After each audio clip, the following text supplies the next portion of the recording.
Hey! Earth Scum! How's it going? Tucker here. Welcome to the official Astral Inside Earth Scum Legion podcast. Here we handle all the cute little human things the Weaver, our lovely little storyteller, wants to keep track of as humanity progresses. Am I the asshole stories and segments the crew handpicks every week to give you friendly advice, human news, and my favorite mental health and TV and media updates. Be sure to follow Astral Insight Earthscum Legion on YouTube for our D&D campaign, Spotify and Apple Podcast for all the other fun stuff. Now, let's get into it. Hello, Earth Scum Legion. Welcome to our first episode, done as ourselves, and of our new monthly show on Astral Insight. My name is Luci, and I play a character in our campaign called the Weaver. That's right, we play D&D and bring you the news.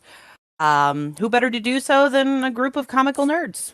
Today, I wanted to talk to you guys about something that I saw that puzzled me, which lately with the state of our country is not that hard to do, and we're in the U.S. Am I right, DJ?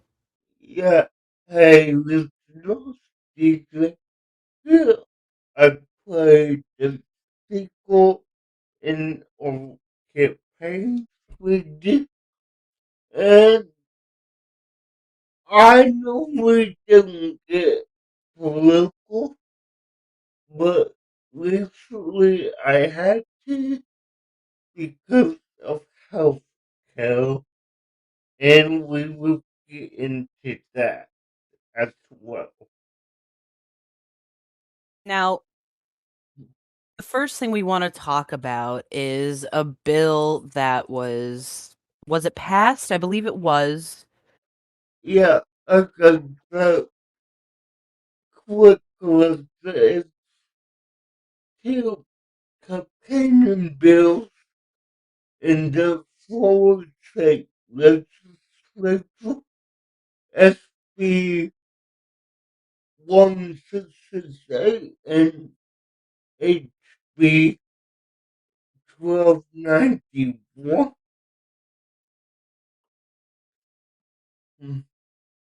I will go into both as we talk about HB 1291. Now, HB 1291 is a House bill that locks down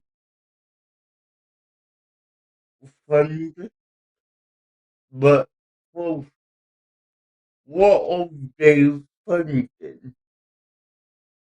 They are funded for both related injuries, both related neurological injury compensation plan, or NICA for short, which is the neurological injury compensation association.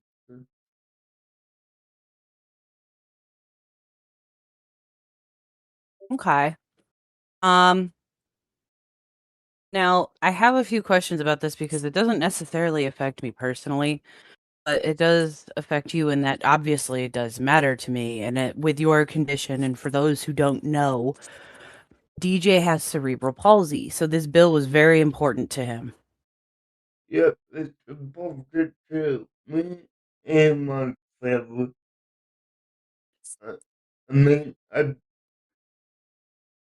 been on this since I was about 3 weeks old, so it's Okay. basically my whole life, you know? Yeah. Now, my first question, which this is a great place to lead into this, is how did you first learn about HB 1291, and what was your initial reaction to the proposed changes to the birth related neurological injury compensation plan? Okay, so I answered found out about HB 1291 when my dad told me about SB 1668, which I will admit and repeat, please don't look this up. It's embarrassing that I even looked it up. I literally thought, I literally thought he said HSB 1566, and when I looked it up, Wait, what? Hold on, what is this? HB 1666? no, SB, SB SB 1666. Let's see, I gotta see this. Improving Social Security service to victims of identity theft. you put him forward, right? No, I'm sorry. I should have put in Florida, but that was the first one that came up. Okay, So, put him Department of forward. Business and Professional Regulation. Uh, Okay, that has nothing to do with you. yeah. Yeah. Um, unless, I mean, I No, don't know no, who. no, let me stop you there. No, definitely not. That's funny. Oh my goodness. But again, what were your reactions to the proposed changes of the plan? Well, from 1291, I mean, it makes sense, but they're a little harsh because 1291 doesn't, it focuses on reducing how much the association can spend, but that's why you also have to take into account Florida SB 1668, which is number family slavery. Yeah. The, because HB 1291 wants to put, and I'm gonna say this the way I work for him, it wants to put more of a financial focus on the family Yeah. with So, I'm sorry. Continue.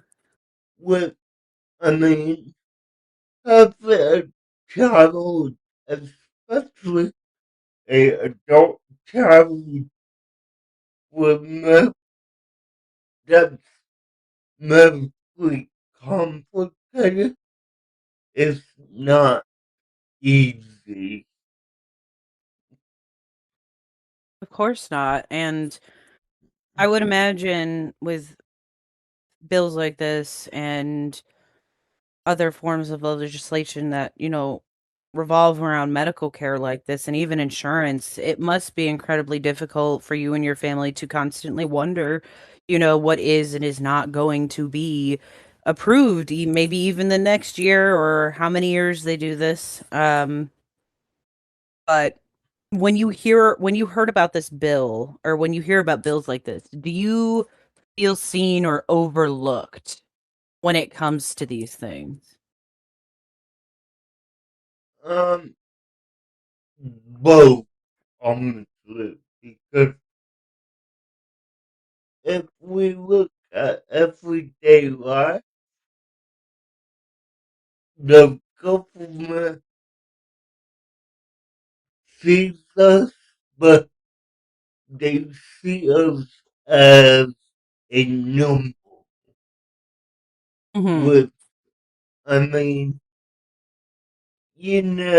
and I'm said just to you directly, hopefully, that medical needs can get up there. Oh Uh, my goodness. Absolutely.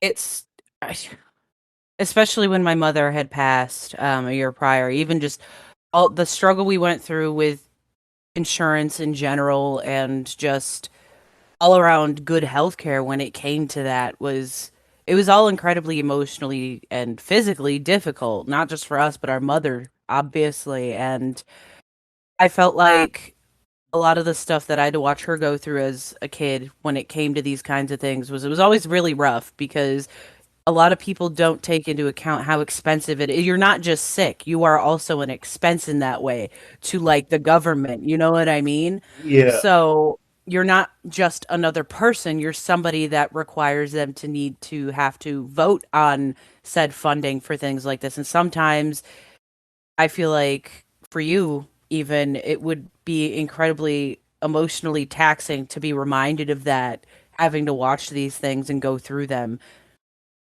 well, do you want to know? And I'm gonna get into this little bit, but Mhm. okay, you obviously live in whatever county you live in. You Mhm. know you have a state senator that serves your county, right? Yeah. Okay, so when Senate Bill 60, 68 came up in the Bacon and Bacon and Public Subcommittee, Mhm. my local senator is on that committee, and when they when the committee voted to pass, it passed 9-1, and my senator voted nay on this bill. The irony, honestly, because I remember you say you needed to go watch this and you wanted to, make sure that, you were worried about it, and rightfully so. And then, of course, the one who voted no happens to be, of course, your senator. Yeah, So, does this, when you, knowing that you know that he was the one who voted no, how did that make you feel? let me just say this, possibly as a joke, my family knows who will not vote for next cycle. I would hope not. So now, one thing about this bill is that it requires reimbursement for medical assistance, and it may change how benefits and private insurance responsibilities work. How do you anticipate this affecting your family's financial situation and medical care access? I mean,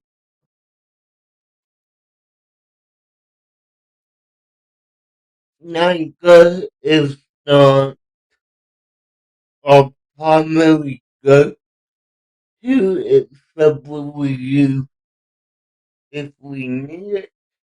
I am just say this in general. I'm on Medicare, so Hmm. that's my primary goal. So it's it's not gonna affect me too bad. But what will affect me is if NICA runs out of money next year and these two bills don't take effect July 4th, uh, it would be even more expensive Yeah. to get what I need. Mm. Okay. I understand. Well, hopefully that doesn't happen. But in With your experience, how effective has the existing compensation plan been in helping cover real expenses associated with your condition? And how might the new requirements change it? I mean, I would say this if if these requirements go in as is, which I highly doubt they will, um, it would definitely be financial impact, not only just my family, but a bunch of others. Because Yeah. for me, those stuff that we do need to get, but the most expensive publishers we do for me is every 5 years with a new book. Yeah. Which There, those are alone are not cheap. I mean, just to say it, I have had shells that cost 20, 30, 40,000 plus Oh, oh my gosh. because every 5 years there's something that needs to be added for my comfort because Yeah. as I get older, you know, I, my body ages. I'm not a 9-year-old who, you know, easily gonna fit into a $90,000 chair for 10 years. Yeah, well, that's good. I'm glad because it would be really concerning if you were actually a 90-year-old man and I had no idea this entire time. No, I said nine, not 90. Oh, I thought you said 90. No, no, let's go to, I'm not that old. All right. So let's see. All right. So would this law make getting care easier or harder? Okay, as it goes, if it goes as it is, it would make it horrible because okay, I'm not a family that needs overnight care enough Yeah. to be in the house 12 hours a night. Mm, That's wow. that's not cheap. It's No. definitely not affordable. And frankly, if that happens, it affects everyone. The, Of course. the family, the healthcare worker, I mean, really, everyone Mhm. involved. Yeah. So with HB 1291, Yeah, it includes provisions requiring private health insurance or Medicare applications after a final order. How do you feel about these new insurance expectations and what impact might they have on your own decision making for care? I mean, like I touched on before, I'm on the pill, but Mhm. Yeah. you know, just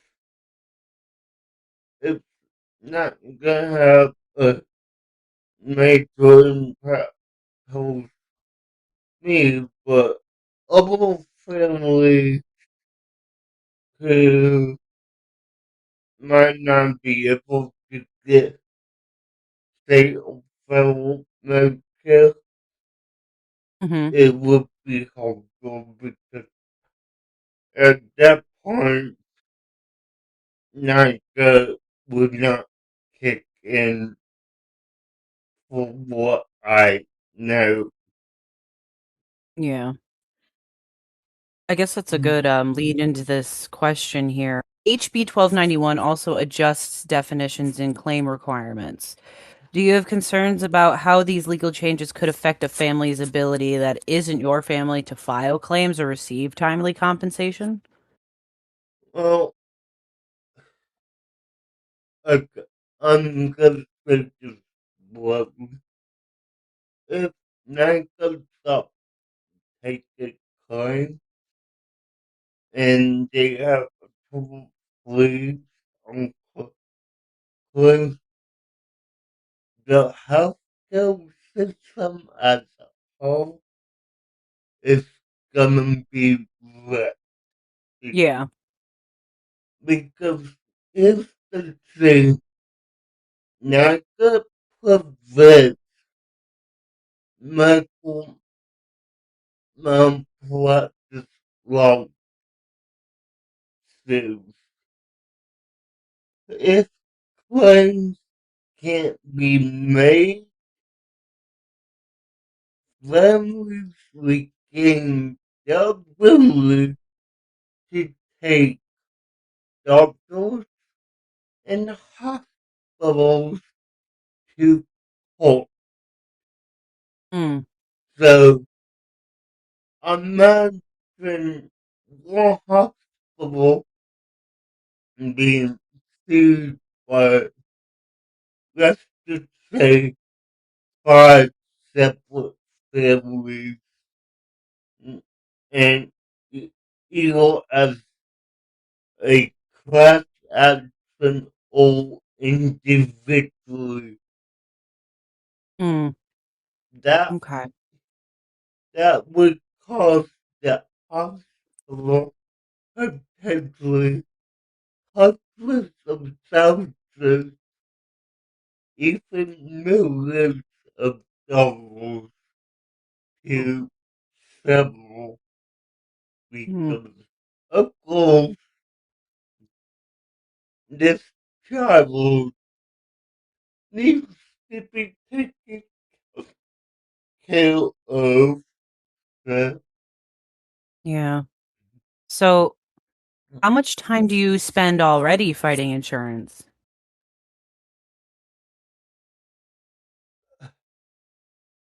I mean, whenever a name supplementary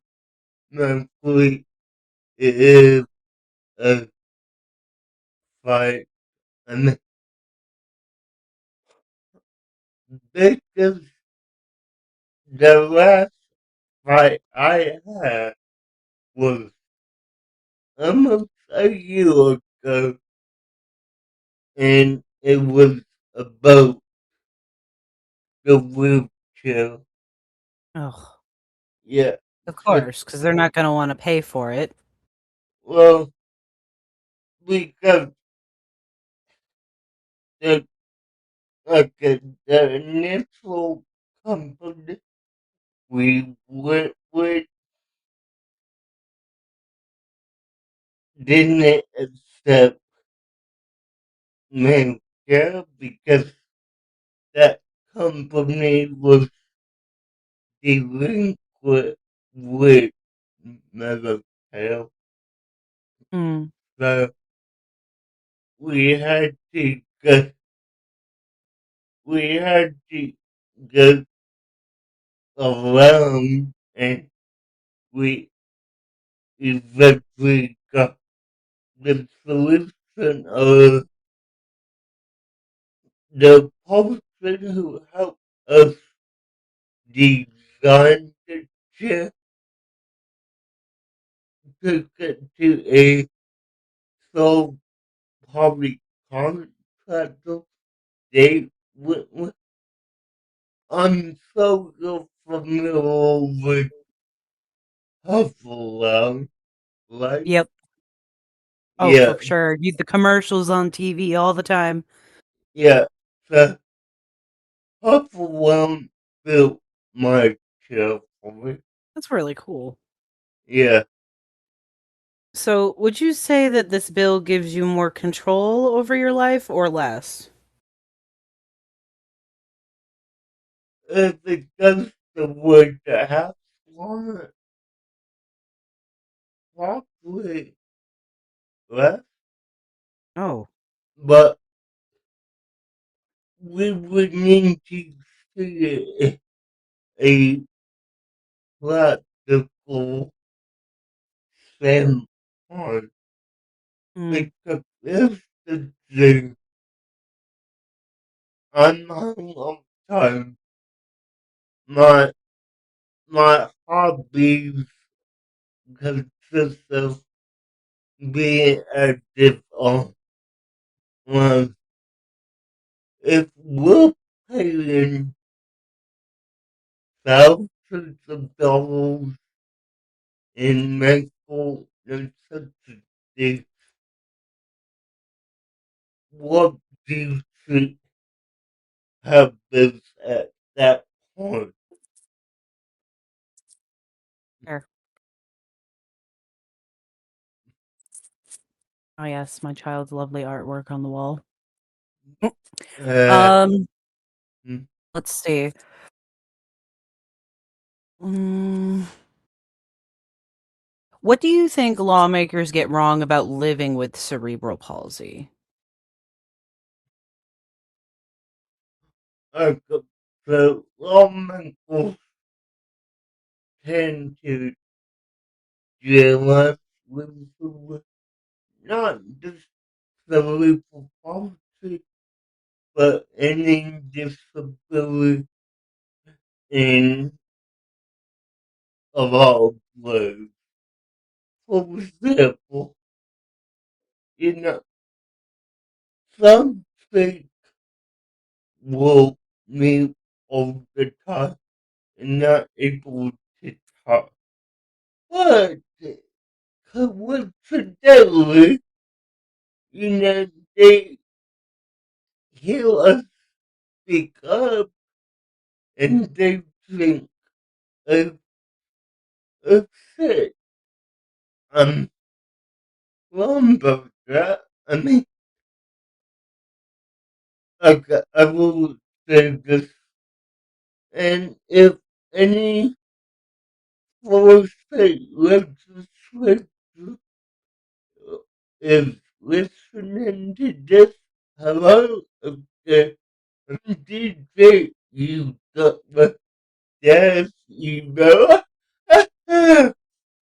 But, I mean, it's important that they realize that not all of us are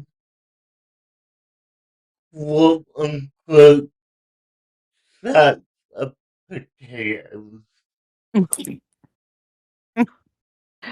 If you had one sentence for the people who wrote this bill, what would it be?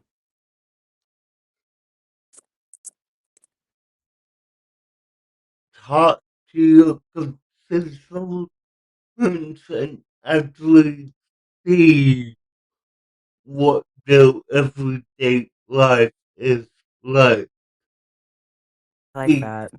because if you don't live it, you don't know. It's true.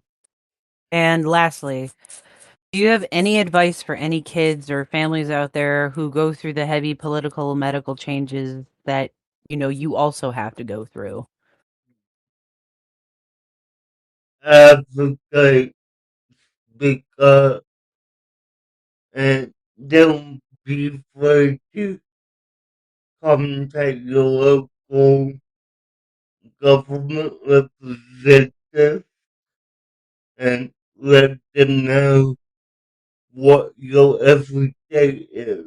Because if they don't know the impact of too broad and they won't get it right.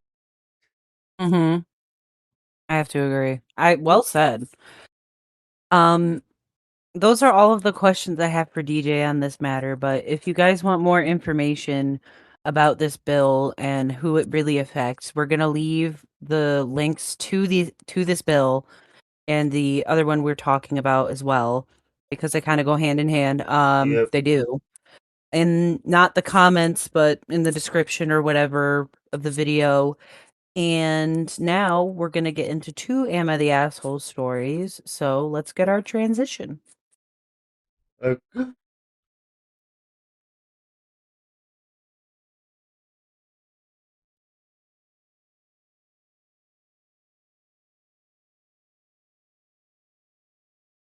Now, before we continue to bore ya some more with politics, let's take a quick break and cool down with some Am I the Asshole stories, like we do every week here on Astral Insight.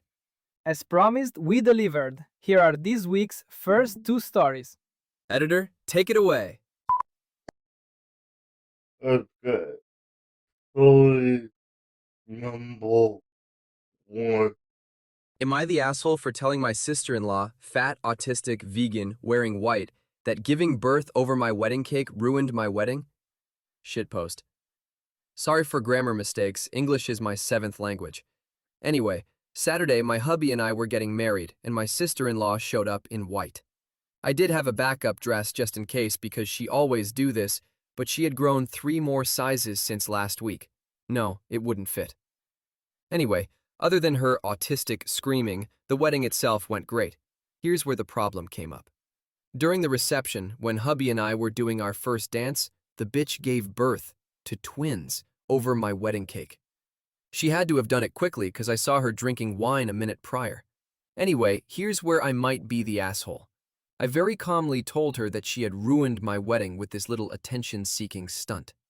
She immediately burst into tears and told me that because there were eggs in the cake, surely I had to be okay with her placenta because I'm a meat-eating murderer. Then her husband, trans, pregnant, started yelling at me and telling me that I was an asshole for disrespecting the sacred result of their lovemaking. Now everyone is blowing up my phone. Am I the asshole? Okay. That's it. Two different. Well. Okay. Sorry, English is my 7th language. Proceeds to shit all over this person in wonderful English. Yeah, no, right. Okay, so that's cool to know 7 languages, but you would do from those asshole to your asshole to their asshole. Um, There was so much that happened during that story that I don't think anyone is safe from not being the asshole. yeah, no, like, I think everyone's the asshole here, but OP, if you give your autistic sister-in-law, I question whatever side of that family is, why they do to support her, because this is it is. First of all, one cannot control when and where they give birth. It's not how it works unless you're being induced. Second of all, I'm sorry, I can't stop. What the fuck? I'm trying so hard. I think personally, yes, you sound like an asshole. I think, unfortunately, with even like, how do I put? Everybody was so shitty here, but like you specifically to rag on her for those things that make her her that aren't problematic personally is what I have an issue with. No. Because her being autistic has nothing to do with her or vegan or whatever. None of that has anything to do with her giving birth at your wedding. At that point, I'd be like, "Are you like?" Obviously, she just gave birth, so she's not okay. But your special day, your moment. Here, let me just control how quickly and how quickly and where I give birth, real quick.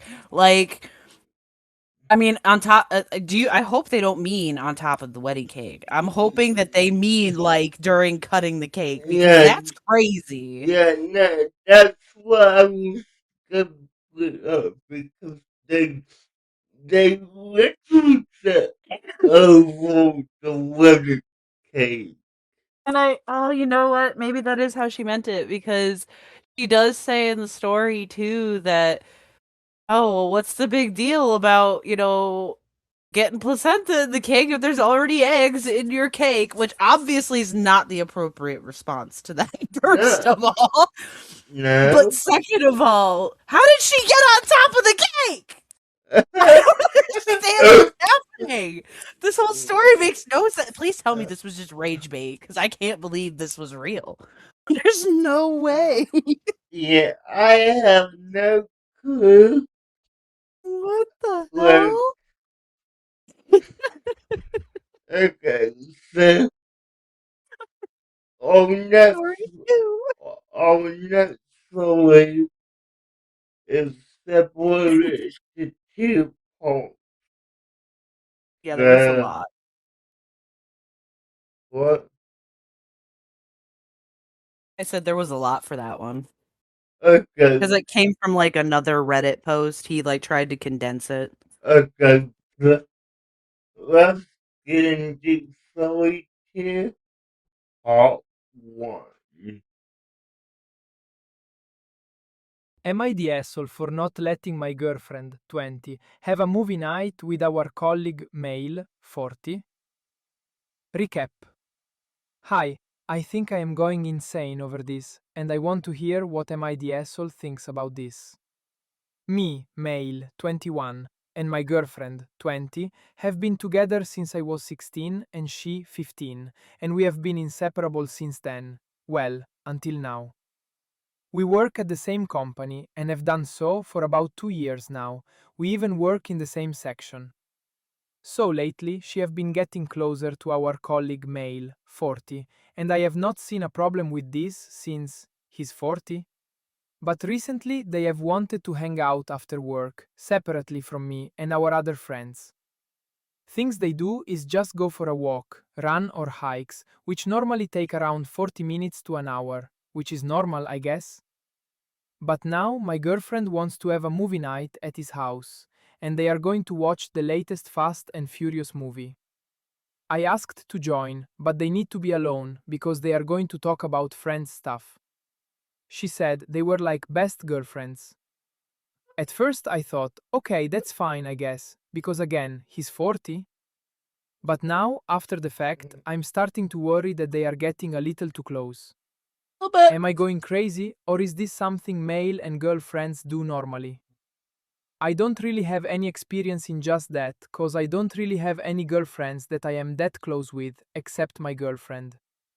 So please, I need some advice, or just outside views on this. Do you want me to part two, or do you want to? All right, so I'm gonna make a prediction because I didn't read part two. Okay. or listen to part 2. I'm gonna say it's weird. I think it's weird, personally. That's my thing. I think it's gonna get weird. I do. Yeah, I have a feeling that it's gonna get weird. Okay, so pop, forward to pop tea coming up. Edit. Just from the first few comments, I would like to add some details. First, she's acting just like normal to me, loving, caring, and overall like the girl I fell in love with. Second, this may seem a little bit arrogant, but if I may self-glaze a little, I am 6 feet 4 inches blonde, fit from going to the gym for 5 years, love cooking, traveling, and hanging with friends and family. He is That'll 5 save feet you. 8 inches bald, not really fat, but on the more out of shape side, and is kind of a gamer, I guess, and I mean computer games. So he only has a handful of friends, and the same at work. I do not say He's this a to bully fucking him or nerd. belittle him in any way, it's just straight facts.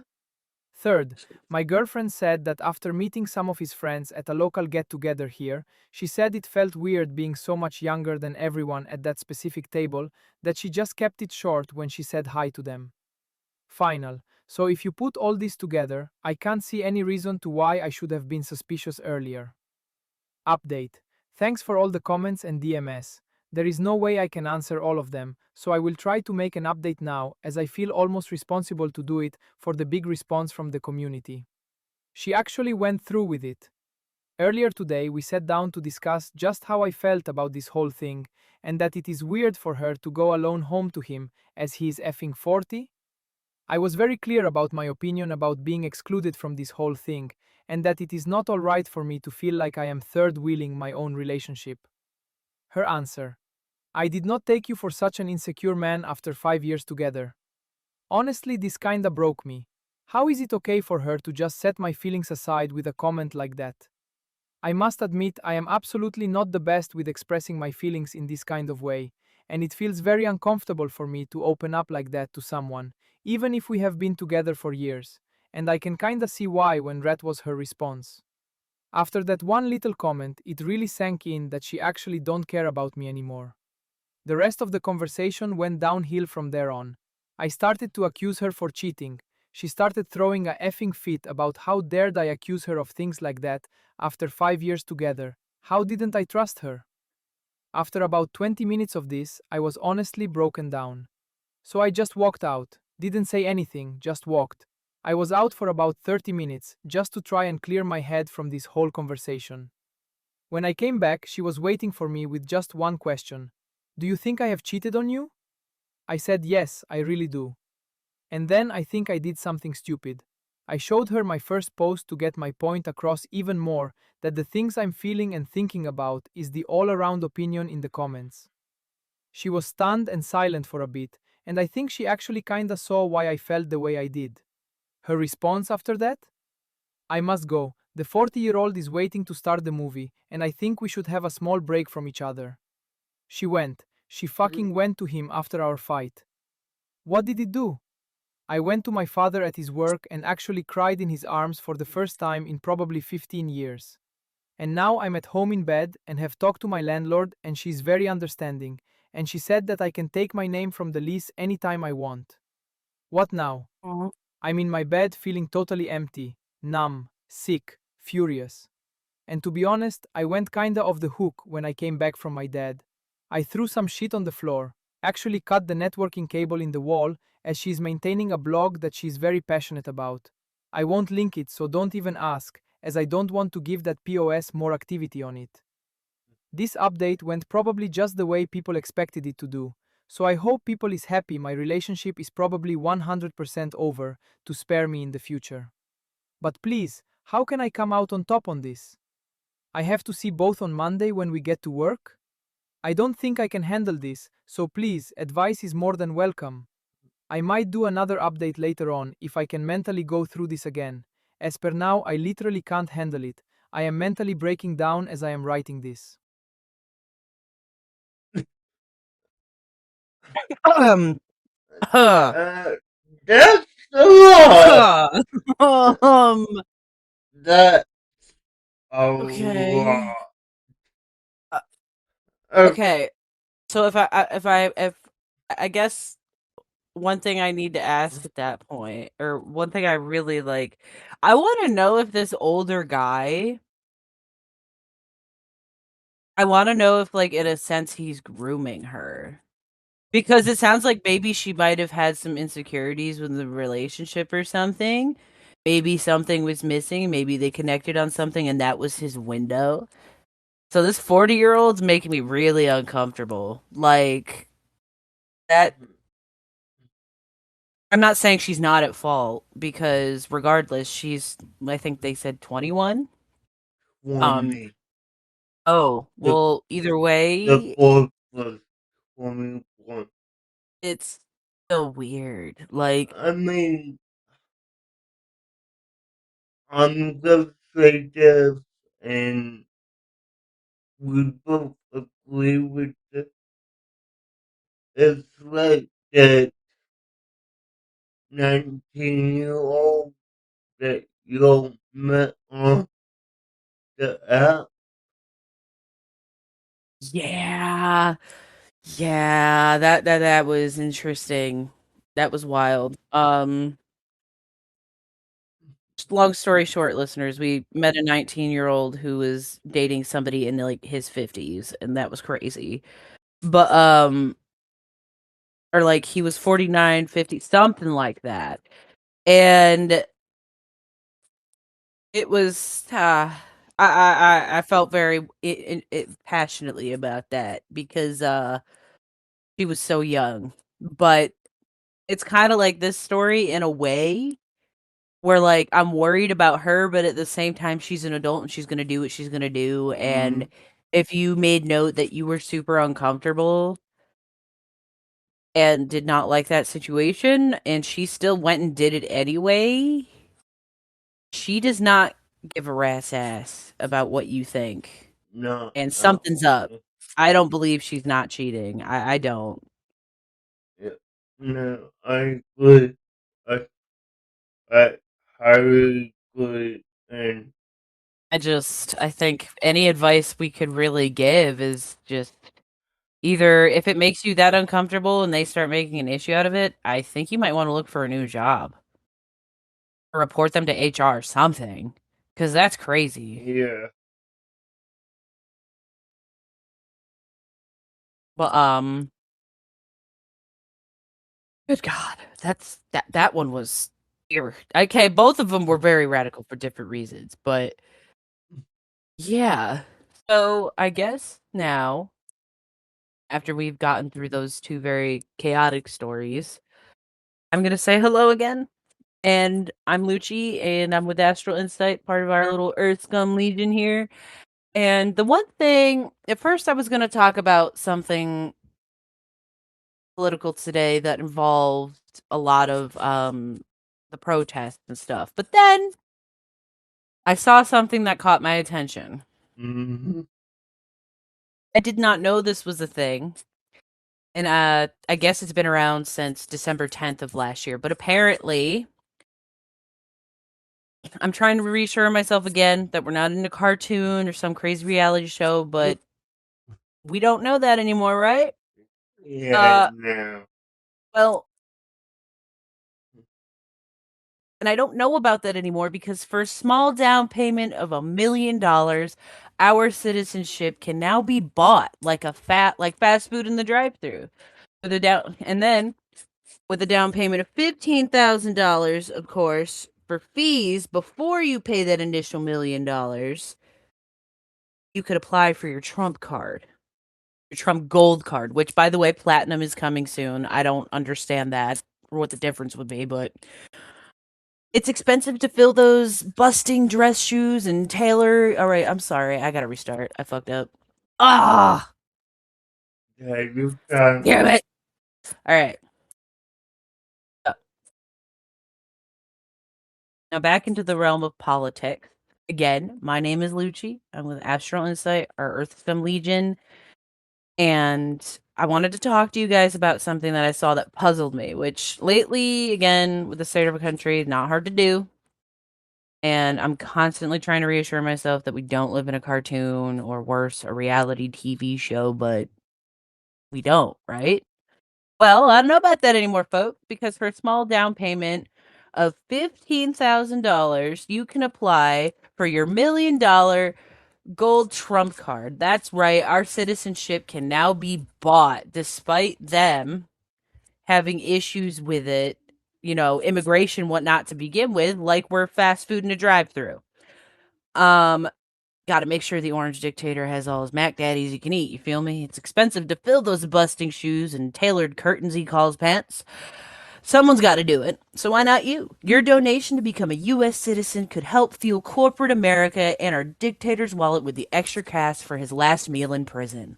Those are going to be some expensive burgers. A lot of burgers, I mean. But same thing, I guess. As you can see, I am the one who writes for Tucker Mendel Everett. Mostly because his humor is my own. So if you don't like it, I could apologize, but I don't know what to tell you. I'm just here to be comic relief for you guys and give you the facts with reputable resources. Now, here are some nifty little facts I've compiled from researching this card and how it differs from standard visas. So, number 1, official initiative. The Trump Gold Card is presented on an official government website called trump.gov. The purpose, number 2, it is designed to grant U.S. permanent residency to foreign nationals in exchange for a financial contribution. Number 3, there's a processing fee. Applicants must pay a $15,000 non-refundable processing fee to the Department of Homeland Security. And when you go to look on the actual website, it does mention that this is basically a way to do this so that it's not just, cheaper, but it's easier for the rich to do, which is kind of funny considering they want tighter regulations on immigration. But, what do I know?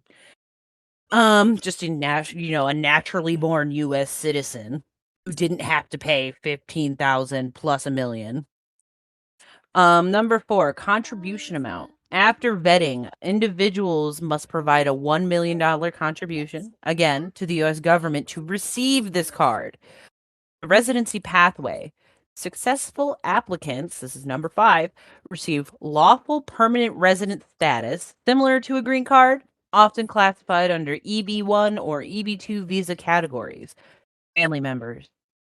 Spouses and unmarried children under 21 can be included, but each may require to pay their own fees and contributions. What child? You know what? I mean, I get it, but like if I'm already paying $1 million for my own personal application and say I have, 4 kids and a spouse, 5 million extra dollars? That's insane. Yeah, but like you said, that's for the wealthy individuals. Yeah. Corporate option, no way. Nuh-uh. Corporate option. Corporations can sponsor employees via a Trump corporate gold card with a $2 million contribution per employee. Background checks. Number 8. Applicants are vetted through DHS and must pass security and admissibility checks like other immigration processes. But again, if you pay that $1 million, if you go to the website, it tells you that if you pay for this card, it should just happen within weeks. So it's already much faster than the 10 plus years most people put into getting residency here, which is insane. Now platinum tier, oh my god. A Trump Platinum card is being introduced requiring a $5 million contribution and may allow holders to spend up to 270 days a year in the US without tax on non-US income. Wow. Excuse me? So they get tax exemption too? What the again, people listening, this is just one of those things where like I wake up every day thinking that we could not have possibly done something dumber than we've done the day before already. And then they do shit like this. I just okay. Program origins. The program was launched following a presidential executive order in 2025 and promoted via the official portal. Controversy and skepticism. Some immigration experts have expressed concern about the legitimacy, the basis, the legal basis and details of the program, noting that it differs from established immigration law and may be confusing in its rollout. Now, DJ, before I give you like a cute little overview of just how this differs from other visas and why it might be problematic, what do you think about all that? Okay, so that entire process is complicated. It's for the extremely wealthy and not aiming towards the everyday in I'm gonna say inhabitants of every country because there's people out there who can't even afford $100 fine or a $50 fine. Yes, How exactly. how does this make sense? Not to mention, this just sounds like to me personally, from everything I've seen about this campaign, about his campaign and just his presidency so far, he wants other countries to pay our debts. And that's what this feels like. It feels like he just wants these people to come in and pay these debts so that we don't have to worry about it. And it's such an unsafe way to do so. Now, I will say this: all immigration process takes way too long. Oh, for real, yes. I know somebody who actually just went last year she was telling me that her friend finally got their citizenship after waiting 10 years for that Yeah, card to come in the mail. yeah. Now, I mean, I'm for one. Do you ever watch FN a good draw on YouTube? What's it called? FN, his name is FN a good draw. I don't know. I don't think so. He's an American who lives in the UK, and from what he has talked about in the past, he, him get his home visa took about 2.5 years. To me, this entire thing just sounds like some weird Trump loyalty program. I mean, even Nicki Minaj at this point has gotten her Trump gold card, which Yeah, is insane to me. She's a literal citizen. yeah, no, Like, and I think Ellen, it's just to be tax exempt. I can't think of any other reason that that would be necessary for her, honestly. yeah, Like, uh, but so tell me, how does this differ from Sandal, Sandal visas? give me just a second and I will do that. I'm trying to help Tucker with something real quick. Okay. Oh, that's not right. There we go. Hmm. All right. So, how the Trump Gold Card differs from a standard visa. A standard US visa, such as tourist visas like B1, Tucker, turn that down. 1 second. Oh my God.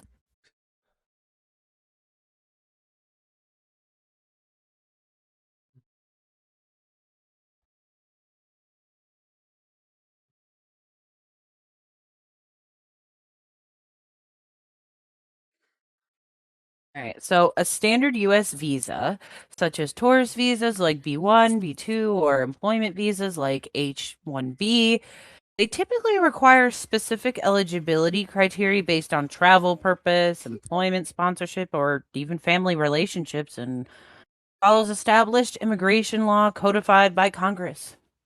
Permanent residency cards often require an employer or family sponsor, proof of ties, and compliance with statutory quotas and labor certifications. In contrast, the Trump Gold Card says fuck that and is being marked as a financial contribution based residency pathway. So basically, if you don't got money, you're fucked. Whereas wealthy individuals can expedite legal permanent residency by paying a high contribution. So basically, if you got the money, you can be here first. Fuck everyone else who's gone through the process, like everyone else should do. But you oh 1 second. Like,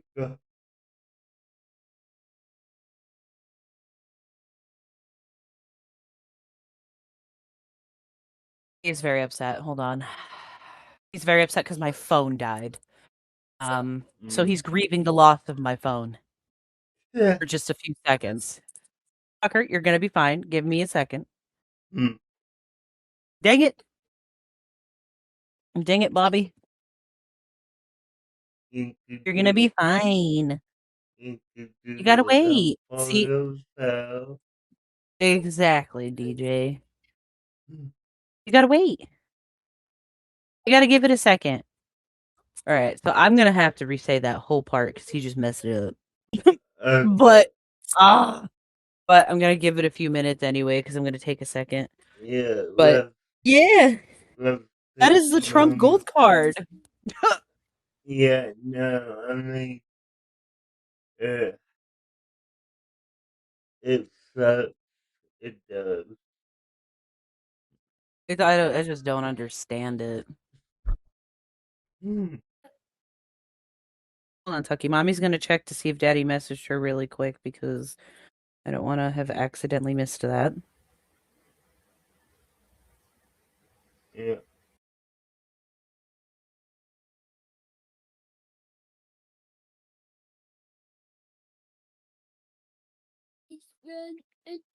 Oh shoot.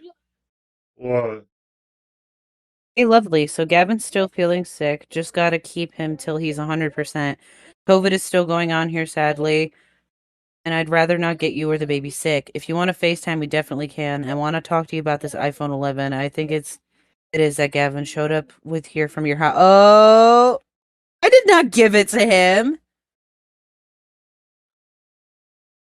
Okay, so what's going on?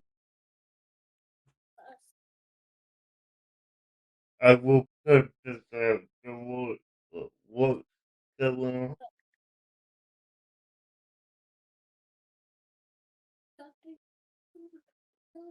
Ooh, he's in trouble.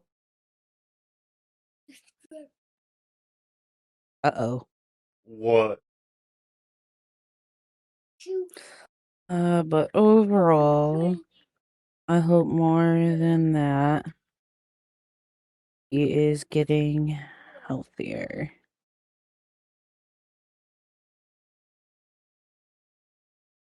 Apparently, Gavin swiped my phone, my old phone. He probably wanted to look cool. It doesn't do anything. It doesn't have any service or charge. So, like, I had it here like 2 weeks ago, and it was when I was gonna charge so that Tucker could play on it and not use mine. And I didn't even wonder where it went because I've been so busy, honestly. And like, I guess he must have like taken it to school with him so he could like feel cool or something. Because Yeah. like his mom found it and he's like, "Don't call Luci. Don't call her, please. She gave it to me." She's like, "Yeah, right." Like, shut up. Like, you didn't. She did not give you this phone. I can't. Boy. Yeah. Well, I'm sorry that happened, and so he got caught, but he shouldn't have done that. Here you go, Tucker. Come here. Keep it right there. Okay. Let's try again. Okay. All right. So, a standard U.S. visa differs from the Trump Gold Card for a variety of reasons. So typical visas like B1, B2, or those are employment visas. Or no, sorry. Oh my God, my bad. No. All right. So a standard U.S. visa, such as a tourist visas like B1 or B2, or employment visas like H1B, typically require specific eligibility criteria based on travel purposes, employment sponsorship, or family relationships, and follows established immigration law codified by Congress. Permanent residency, green card, often requires an employer or family sponsor proof of ties and compliance with statutory quotas and labor certifications. In contrast, the Trump Gold Card is being marketed as a financial contribution based residency pathway where wealthy individuals can expedite legal permanent residency by paying a high contribution, $1 million, after a processing fee, bypassing traditional requirements like job creation or sponsorship. It's proposed through executive initiative and isn't a standard visa category created directly by Congress, which is why experts have highlighted uncertainty about how it fits into the existing immigration system. Some key concerns are separation of powers and congressional authority. Many legal experts say that immigration policy and creation of visa categories are powers reserved for Congress, not the president. Because the gold card was created by an executive order rather than legislation, critics argue it lacks a proper statutory foundation and may be unconstitutional. I personally think it's 100% unconstitutional. But anyway, courts could strike it down as exceeding excessive authority. Another reason, lack of legal authorization in immigration law. The program attempts to tie a large financial contribution to eligibility for existing immigration categories like EB1 or EB2, which are meant for people with extraordinary ability or advanced degrees. Critics argue that this reinterpretation contradicts the original congressional intent for those categories in the Immigration and Nationality Act. Risks for the applicants. Because the program depends entirely on the executive branch and not statute, there's no guarantee applicants' contributions would be secure if courts invalidate the policy or a future administration rescinds it. That means participants could lose their money with no legal recourse. Two-tier immigration system and equity concerns. Critics say the gold card creates a pay-to-play immigration system that favors the wealthy over other immigrants who cannot afford such contributions. This could lead to an inequality in access to U.S. residency compared to traditional pathways.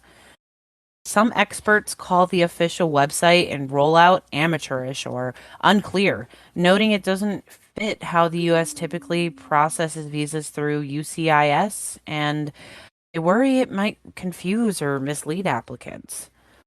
Now, lastly, the legal debate in a nutshell. In the U.S., immigration law is set by Congress, which defines visa categories, eligibility criteria, and quotas through statutes like the Immigration and Nationality Act. Critics argue that the president cannot create a new visa category or fundamentally alter existing ones through an executive order alone, because doing so effectively writes new law without legislative approval. This has fueled debate about whether the gold card program is legally valid or whether it'll face lawsuits that could block or overturn it. Some analysts even suggest courts could rule it ultra vires, beyond the president's powers, and throw it out entirely. So, that is everything you need to know about the Trump Gold Card, and I hope if you're a millionaire listening, you decide not to do this, because to a lot of Americans, that's just a slap into the face of their families and themselves on how they got here in the first place. We have to put a lot of time and effort and care into making sure our citizens stay safe, and doing something like this without really much criteria other than needing money is dangerous. For a lot of reasons. And I think that's what most American citizens like myself are concerned with when it comes to this Trump Gold card that honestly to me sounds a lot like a McDonald's rewards card with perks. So hence the picture for our podcast. But we are not sponsored by McDonald's or affiliated with McDonald's, and we love you. We just don't like our president. But Yep. so without further ado, let's again try to come back from whatever chaos this is politically with some stories to end our day. Okay. Well, well, Again, we hate to take a break here, but these next two stories are sure to cleanse your political palate. Enjoy these next two stories, listeners. Oh, and also, thank you. We here at Astral Insight cannot wait for an entire year of stories and chaos around and outside the D&D table. We couldn't do it without you. And last two stories. Go. okay. The story number 3 is way too long. So, Luci, take it away. We cannot hear you. Sorry, my bad. So this story I had to read this way because there are images, like actual text images, which this is why it caught my attention. So I'm just going to read the description on the bottom before we start actually reading the images. All right. So this person says, we met on Hinge. It's a guy. We met on Hinge about a year ago. After one date, I knew it wasn't anything serious, but we got along, and so we'd continue to hang out sporadically. We never made any physical contact except a hug when getting and saying goodbye. I'd call her dude, bro, man, etc.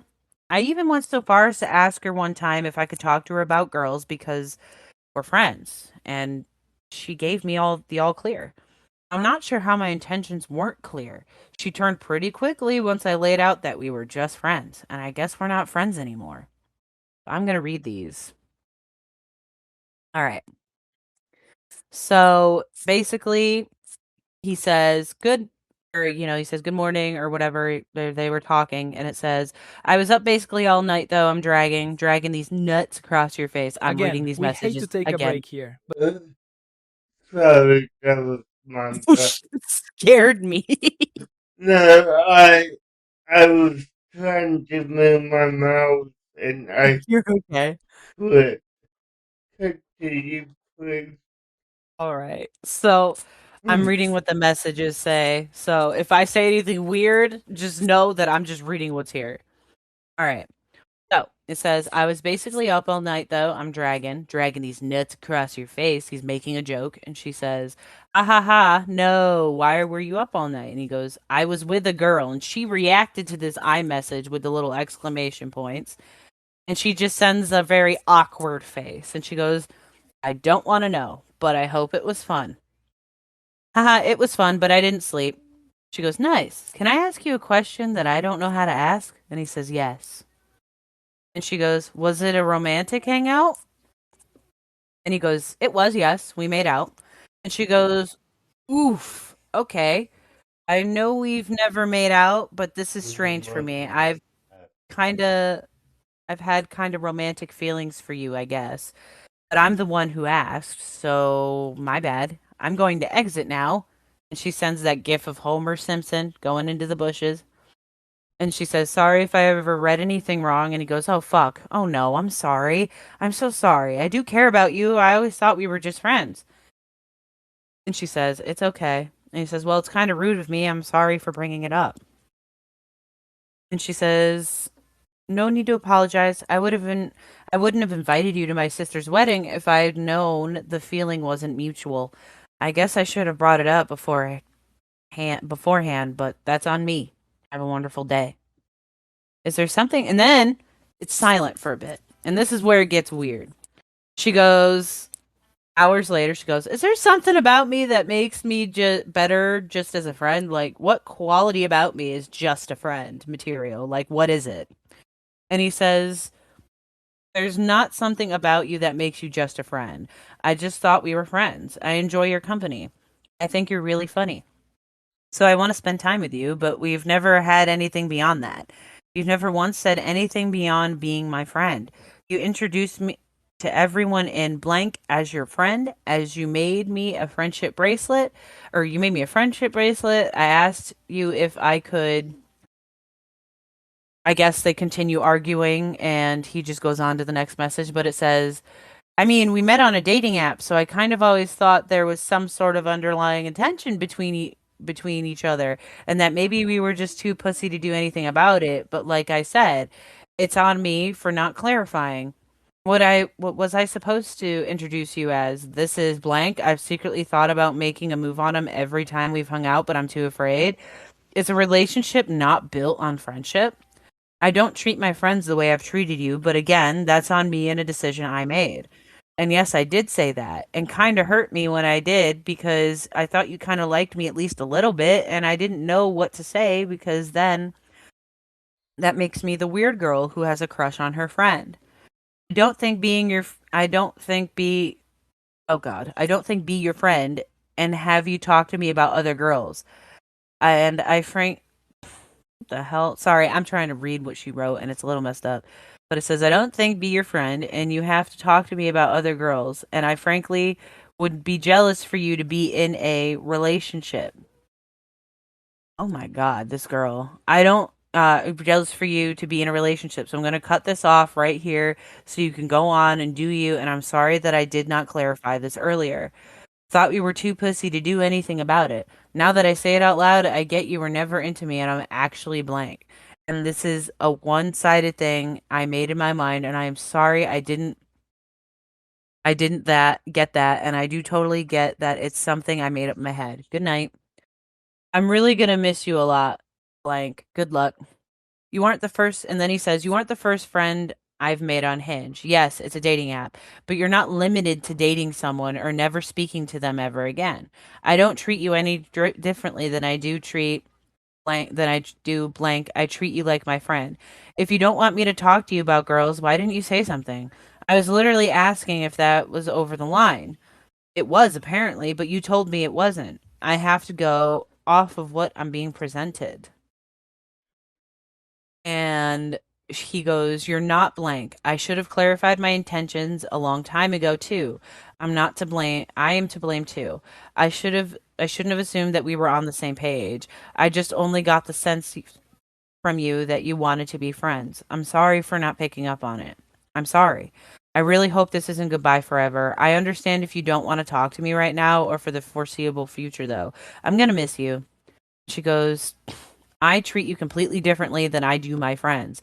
I literally was like, oh, maybe we will finally kiss on the Ferris wheel on Friday. I don't hang out with my friends every weekend or share a bottle of wine with them or cook meals for them. Never in my life made a friend off a dating app. I didn't say anything about it because I like you. And it's not only that, I don't want to hear about other girls from you. I Where is it? Sorry, my God. I literally am and will be jealous of whoever it is that is more than a friend to you. What did you want me to say? You literally said in your message to me something along the lines of, I'm not asking you because I'm trying to see if you like me or whatever, but I like you. But like, I do. It is goodbye forever because I do not want to be just friends with you. I'm still so upset. And then the next day, or no, in a couple minutes, she says, I'm still so upset. I know you couldn't give a shit, but I hate feeling this way. And then in a couple hours, because he didn't reply, thumbs up, exactly. And then the next morning, absolutely nothing. Thank you for making it that much easier for me to block your number. I really hope this isn't goodbye forever. No, you don't. You were fucking glad when I started tripping. I'm sure. And I've probably had the best week ever not having to deal with my dumbass bullshit. I know I'm a burden to have around, but goddamn. And then he says, I'm sorry, I'm not sure what I should even say. You're not a burden. You don't have dumbass bullshit. Can I call you later today? I don't know, she says. Merry Christmas. Whoops. Spelled fuck you wrong. And then he says, Merry Christmas. Sorry for being a huge piece of shit. And then she says, apology not accepted. Do you think he's the asshole? Look, I can't speak to the whole David stuff, but I will say this. make your intentions clear because you you don't want this type of confusion. If No. you're looking for a partner, tell that person you're looking for a partner. If you just want to be friends, make it clear. I'm not saying that. I'm not saying sin. I'm saying have open communication about what each of you want. And if you two want separate things, go separate ways.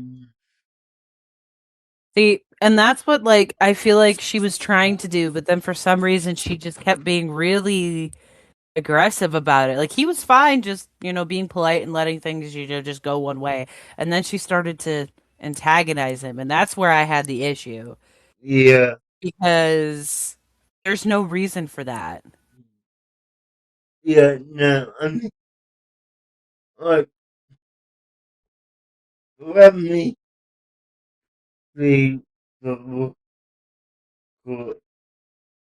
Okay, so this was a year ago, Mhm. but, okay,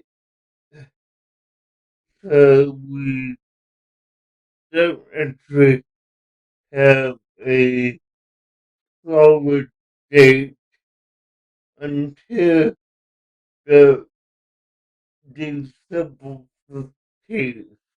Mhm. So this was, let me look at the local because do you know how old the story is? Which, Um so it says it was posted a year ago, so that's all okay, I know, honestly. yeah, so let's assuming that this was posted in 2024 and that's the wrong app that one number. Uh, okay, so going back to let's say 2024, that that took place on into several. Uh, I'm gonna estimate that took place between I'm gonna say that not until the 25th to give us a two, Mm. 2 week span. So if you're doing that for 2 weeks and you've been together for longer than that, Mhm. it's gonna be make clear like a word. That's all I have to say, bro. Make it I clear. have to agree. I don't think that personally, he really did anything wrong. I think her reaction to the amicable what could have been an amicable split off was really the issue. I don't think he did anything wrong. Yeah, no, Not the asshole. no, at all. Okay, so we do have one wrestling, and I hope it's a bit more legit than just from those who listen on Spotify. She just set off her camera in the real boat. So let's take a look at story number 4 because I'm getting real vibes about it. My girlfriend and I never have sex, and it's been almost 5 years. Okay, yeah. Real vibes of correct. No. Okay, so this is okay. All right, I liked this one because of how it was worded, and you'll see what I mean. Okay, let's get to it, guys. Am I the asshole? Yes, I mean never. Me, 27 male, and my girlfriend, 26 female, have been together for almost 5 years. When the relationship started, I assumed she was being flirty and building the temptation. We were having so much fun going on dates, and I was just excited for the time to come. And it still hasn't come. I've tried to talk to her. I have brought this up hundreds of times. Every time I gently start the conversation, she starts crying and says she feels guilty and she gets angry at me for always bringing it up. At the start, she said she has vaginismus. She has seen a specialist about this once because I asked her to, and has the tools for exercises that they use to fix it. They have been sitting in her bedside drawer ever since. I am not blaming her for having vaginismus, and I'm sure that it is a horrible experience. But sitting here for 5 years waiting doesn't feel fair. The last time I brought it up, she said she has just never had the drive to have sex, and it's not something she's ever wanted. But it's something that I want. I've asked her to go to the doctor to get her hormone levels checked, which she did. She went off her birth control about 3 months ago, and absolutely nothing has changed. This makes it hard for me, though, because it seems like she's starting to put in some kind of effort. She is beautiful and smart, and she has a good job. We live together, and her family love me. We do everything together, and I miss her when she's not around. I just don't know if I can live like this. I've already spent 5 years of my 20s in a sexless relationship. I have been hoping that she would just have some sort of awakening or breakthrough and become a sexual person. She has recently been bringing up engagements, feeling annoyed that her friends who have been together for less time than us are getting engaged, and I haven't asked her. I can't see myself proposing and trapping myself in a life where I never have sex again. Am I the asshole for building resentment toward her and expecting her to change after all this time? What do I do?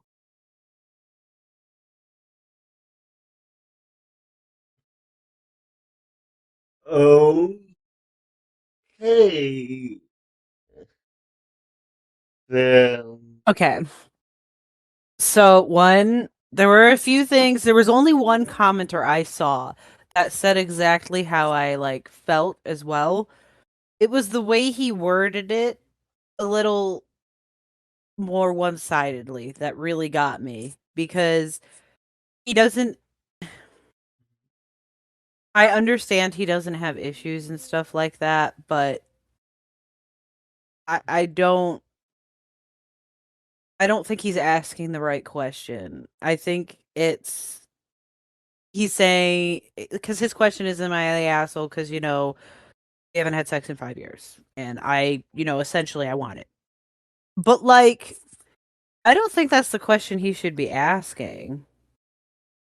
I think it should be either what can we do to kind of try to figure it out so that we're both kind of taking care of that way, or you know what are we doing together then?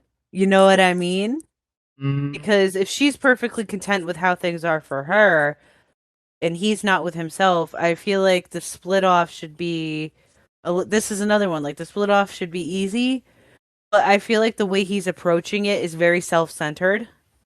So it's Yeah, not gonna be easy because she's already cried about it and she's felt guilty and whatnot. So like at that point, instead of asking her when is this gonna happen, maybe because you know she has this issue, you guys should try to, if you love her that much, you can try to figure something out that you know would work for you guys instead of trying to make her go to the doctor to fix things that aren't necessarily her fault. Like, hold on, honey.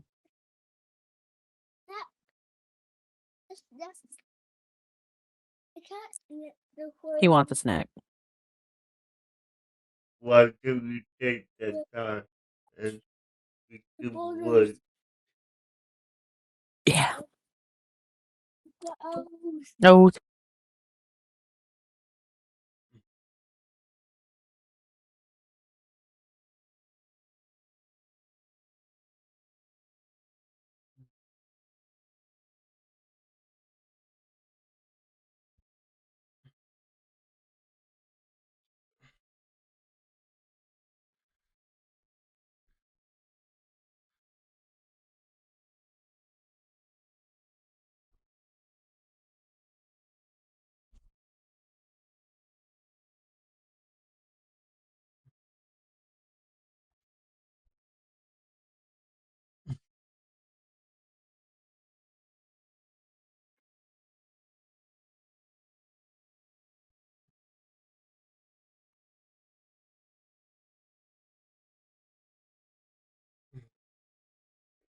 There we go.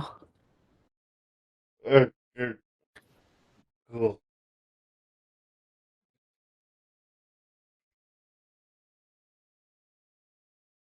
But yeah, I think overall he may or may I think he may be asking the wrong question. And instead of like if he knows she has this issue and that's something he really wants, but at the same time he also wants the sexual aspect of the relationship, I feel like they kind of just need to split ways because he's kind of at this point just hoping for something that's just not gonna happen and she can't give.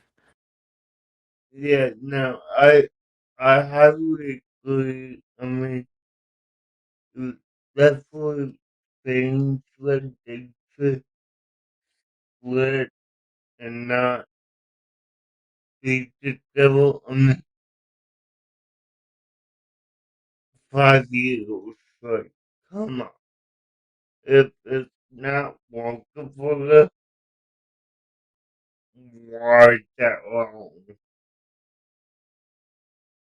That, I have to agree. It'll save both of them a lot of heartache because nobody's at fault here, but like I feel like nobody wants to be the one to split it off. yeah, yeah, I agree.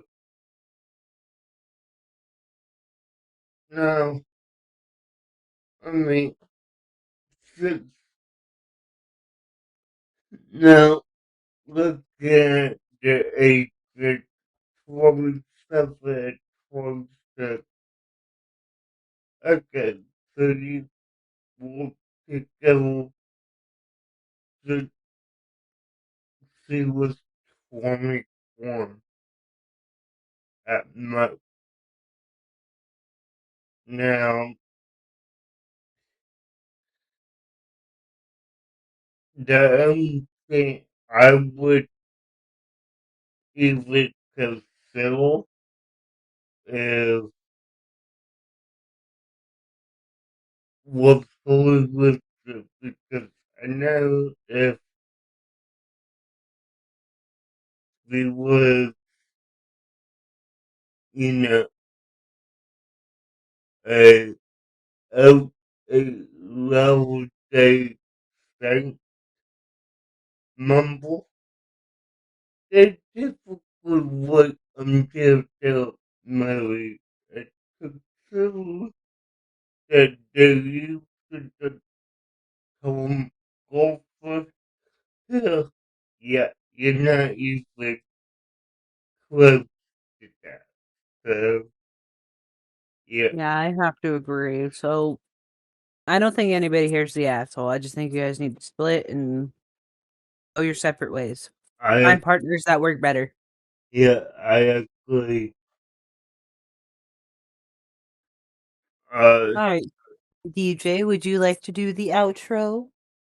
Yeah, so okay, guys, that was this week's episode. As a reminder, you could follow us and follow D&D Adventures on Actual Insight of Exclusive on YouTube, where we play D&D and will of them to try not to kill the Holly. See but about that. but you know we will have to have the enjoyment of the play, and we also have Oscar Reacts, where we will be reacting to cartoons, movies, TV, and different all opinions. But also, if you just want to see all the narrative, follow us on TikTok. It'll actual insight or in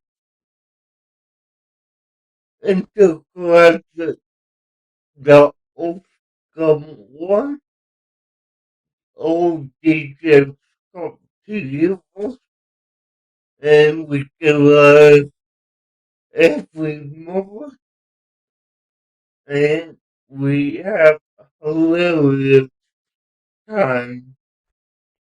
But with that being said, stay fortunate, and we will talk to you next week. Bye. Bye. What the fuck? Why do I always get these stories? Oh, Lucia, we need to talk. What the hell is this shit?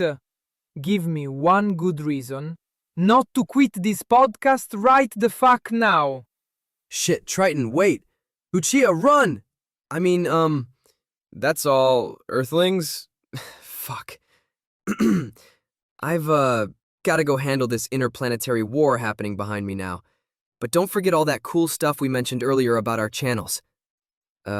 Stay scummy, Earth Legion. I mean, Triton, no, not the chair! You idiots! You're gonna rip apart the studio! Guys, wait! We're still recording!